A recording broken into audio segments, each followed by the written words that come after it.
in most topics, you have to get pretty advanced before you start addressing the philosophically interesting things. But in chemistry, it just starts right from the get-go with what's arguably the most philosophically interesting part of the whole topic, and that's the atom. And the idea of an atom is philosophers long ago, and you could look it up on the different philosophers who first philosophized about it. They said, hey, if I started off with, I don't know, if I started off with an apple, and I just kept cutting the apple. Let me draw a nice looking apple just so it doesn't look just like a heart. Or there you go. Have a nice looking apple. And you just kept cutting it, smaller and smaller pieces. So eventually, you get a piece so small, so tiny, that you can't cut it anymore. And I'm sure some of these philosophers went out there with a knife and tried to do it. And they just felt that, oh, if I could just get my knife a little bit sharper, I could cut it again and again. So it was a completely philosophical construct, which frankly, in a lot of ways, isn't too different to how the atom is today. It's really just a mental abstraction that allows us to describe a lot of observations we see in the universe. But anyway, these philosophers said, well, at some point, we think that there's going to be some little part of an apple that they won't be able to divide anymore. And they call that an atom. It doesn't have to just be for an apple. They said this is true for any substance or any element that you encounter in the universe. And so the word atom is really Greek for uncuttable. Uncuttable or indivisible. Uncuttable. Now we know that it actually is cuttable, and even though it is not a trivial thing, it's not the smallest form of matter we know. We now know that an atom is made up of other more fundamental particles. And let me write them. So we have the neutron, and I'll draw in a second of how they all fit together in kind of the structure of an atom. We have a neutron, do have a proton, and we have electrons. Electrons. And you might already be familiar with this. If you look at old videos about atomic projects, you'll see a drawing that looks something like this. Let me see if I can draw one. So you'll have, something like that, and you'll have these things spinning around that look like this. They have orbits that look like that, and maybe something that looks like that. And the general notion behind these kind of nuclear drawings, and I'm sure that they still show up at some government defense labs or something like that, is that you have a nucleus at the center of an atom. You have a nucleus at the center of an atom. And we know that a nucleus has neutrons and protons. Neutrons and protons. And we'll talk a little bit more about which elements have how many neutrons and how many protons. And then orbiting, and I'm going to use the word orbit right now, although we'll learn in about 2 minutes that the word orbit is actually the incorrect or even the mentally incorrect way of visualizing what an electron is doing. But the old idea was that you have these electrons that are orbiting around the nucleus, very similar to the way the Earth orbits around the sun or the moon orbits around the Earth. And it's been shown that that's actually a very wrong way, and there's a lot of and when we cover quantum mechanics, we'll learn why this doesn't work. What are kind of the contradictions that emerge when you try to model an electron like a planet going around the sun.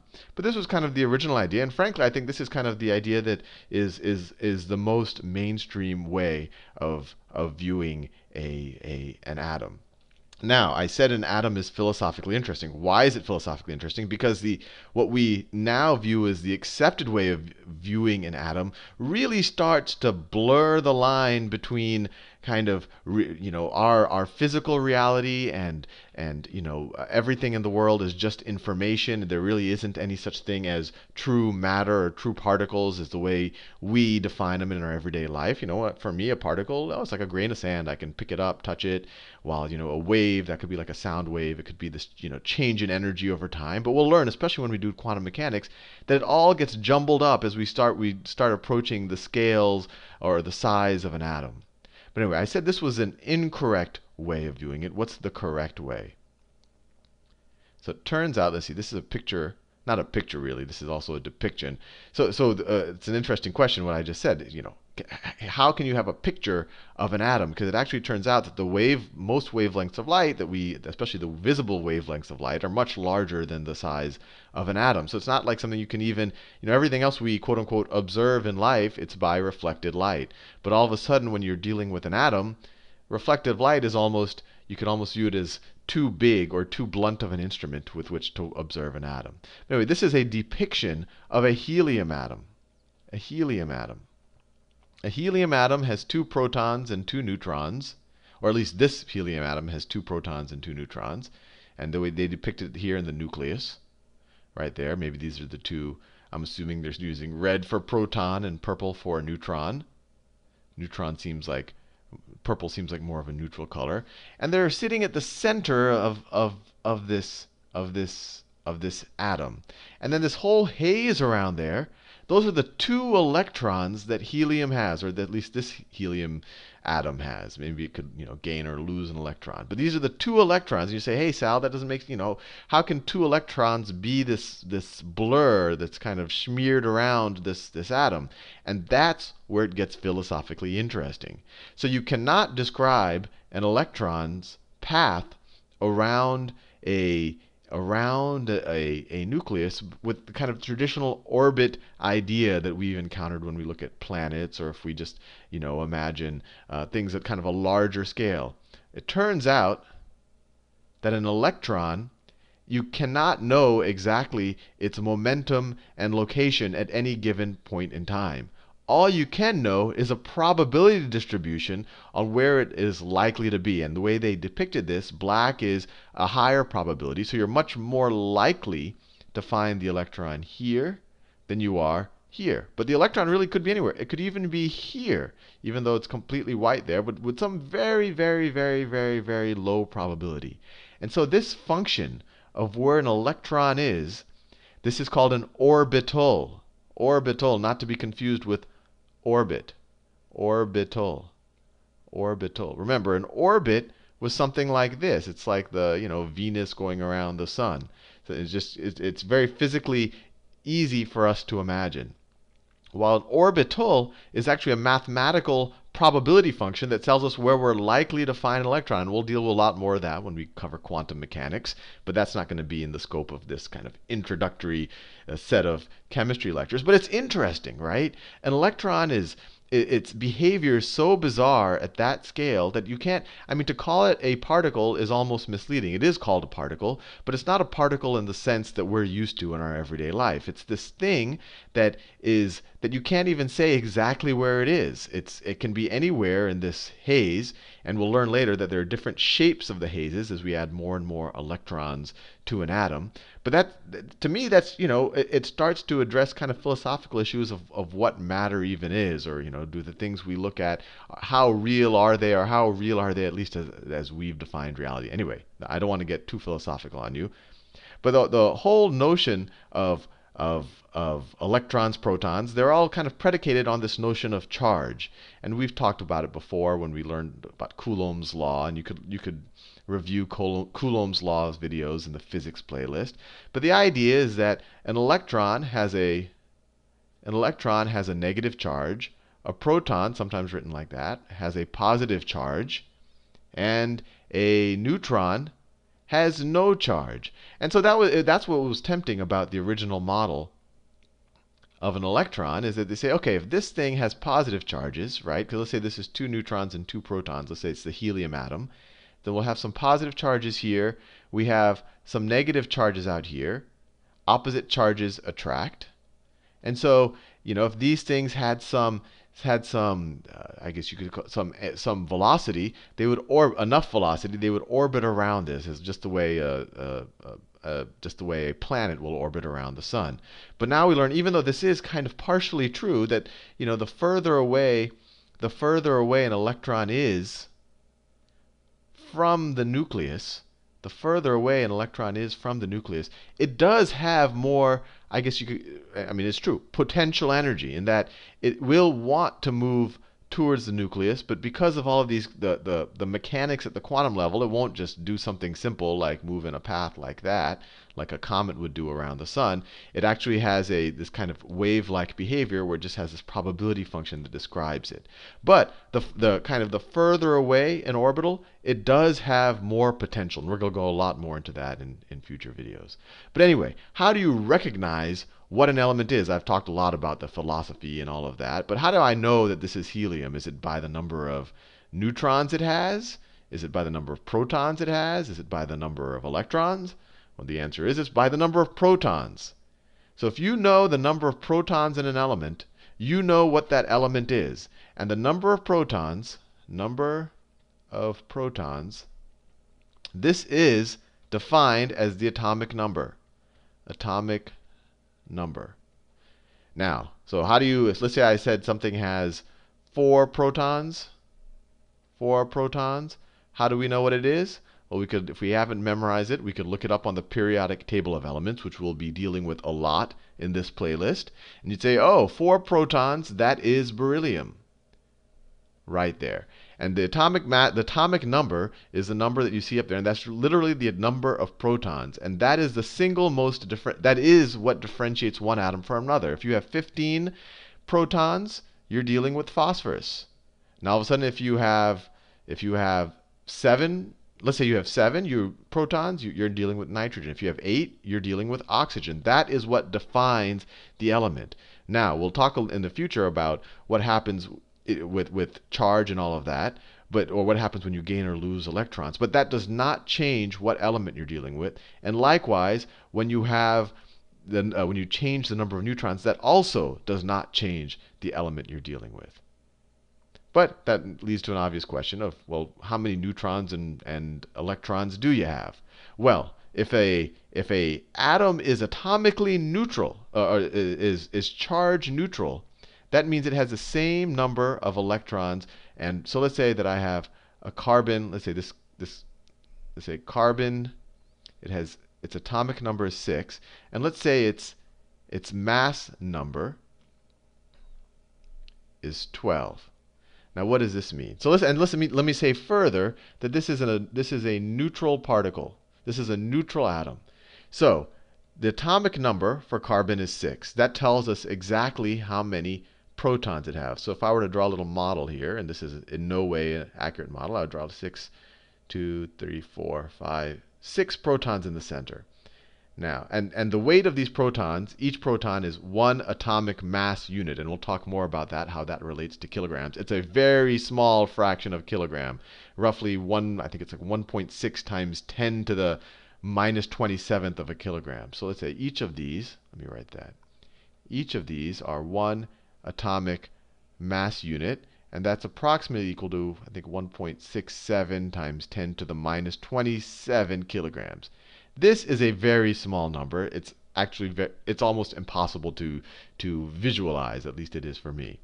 This tells me the mass of the entire carbon atom. This particular carbon atom, and this can actually change from carbon atom to carbon atom.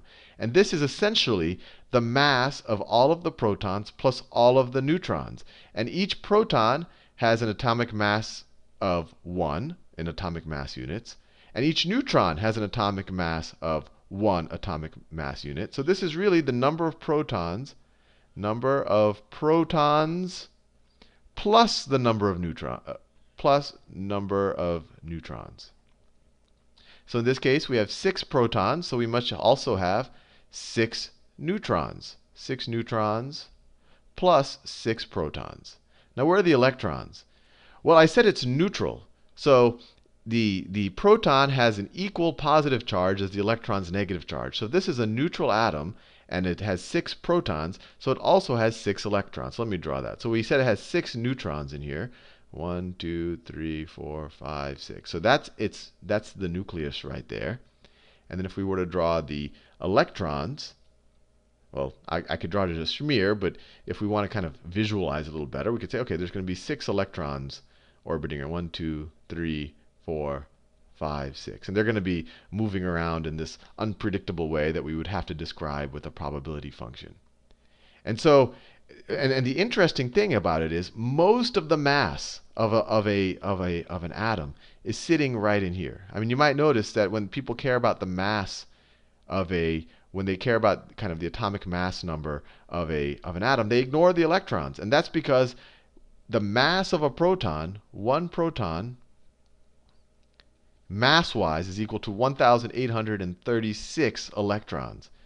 So for thinking about the mass of an atom for all, for all basic purposes, you can ignore the mass of an electron. That it's really the mass of the nucleus that counts as the kind of mass of the atom.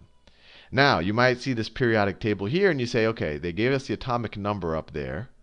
Right? The atomic number of oxygen is 8. It means it has 8 protons. The atomic number of silicon is 14. It has 14 protons. Now, what is this right here? Let's see in carbon. Carbon, they have this 12.0107. That is the atomic weight of carbon. So let me write this right down. Atomic weight of carbon.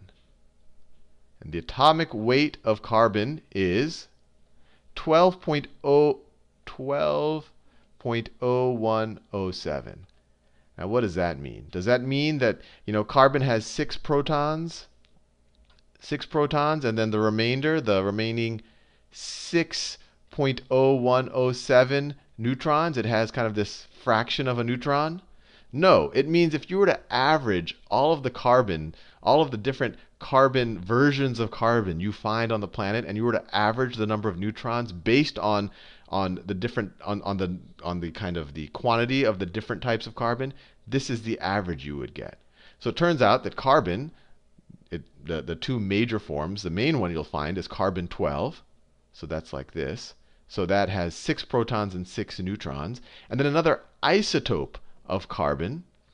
Now, an isotope is the same element with a different number of neutrons. Another isotope of carbon is carbon 14, which is much more scarce on the planet. We don't know how much, in the universe, but on the planet. Now, if you were to average these, not just a straight up average, then you would get, carbon 13, and then the atomic weight would be 13. But you weight this one much higher because this exists in much larger quantities on Earth. I mean, this is pretty much all of the carbon that you see, but there's a little bit of this. So if you weight them appropriately, the average becomes this. So most of the carbon you'll find, so if you just found carbon in some place, on average, its weight in atomic mass units is going to be 12.0107. But that idea of an isotope is an interesting one. Remember, when you change the neutrons, you're not changing the actual fundamental element. You're just getting a different isotope, a different version of the element. So these two versions of carbon are both isotopes. Now, I want to leave this video, which I think is kind of the neatest idea behind atoms, and it's kind of the most philosophically interesting things about them, is that the relative size. So we have these electrons, which represent very little of the mass of an atom. I mean, it's 1/2000th of the mass of an atom are in the electrons, and even it's hard to even describe them as particles because you can't even tell me exactly where and how fast one of these particles is moving. They just have a probability function. So most of the atom is sitting there inside the nucleus, and this is the interesting thing. If you look at an atom on average, if you say, this is my atom, and let's say I had 2 atoms that are bonded to each other, and I would say, how much of this is actual stuff? And when I say stuff, that's a very abstract concept because we're talking about the nucleus, right? Because the nucleus is where all the mass is, all the stuff. It turns out that it's actually an infinitesimally small fraction of the volume of the atom, where the volume of the atom, it's hard to define because the electron can pretty much be anywhere. But if you view the volume as where you're most likely to find the electron, or with 90% probability you're likely to find the electron, then the nucleus is, in a lot of cases, and the way I think is about 1/10,000th of the volume. So if you think about it, when you look at something, if you look at your hand, or if you look at the wall, or if you look at your computer, 99.999% of it is free space. It's nothing. It's vacuum. It's if you were to just, if you had ultra small, I guess we could call them particles or something, most of them would pass straight through whatever you look at. So it already starts to kind of question our holds on reality. What is there when and this is fact. This isn't theory right here. That if you take anything down to the building blocks, down to the atomic level, most of the space of that kind of quote unquote object is free vacuum space. You could go straight through it if you could get down to that scale. I mean, this is this image of a helium atom. They say right here, this is 1 femtometer, right? 1 femtometer. 1 femtometer. This is the scale of the nucleus of a helium atom, right? 1 femtometer. This is 1 angstrom, right? And they say that equals 100,000 femtometers. And just to get a sense of scale, 1 angstrom is 1 times 10 to the negative 10th meters, right? So the atom is roughly on the scale of an angstrom. In the case of helium, the nucleus is even a smaller fraction. It's 100,000th.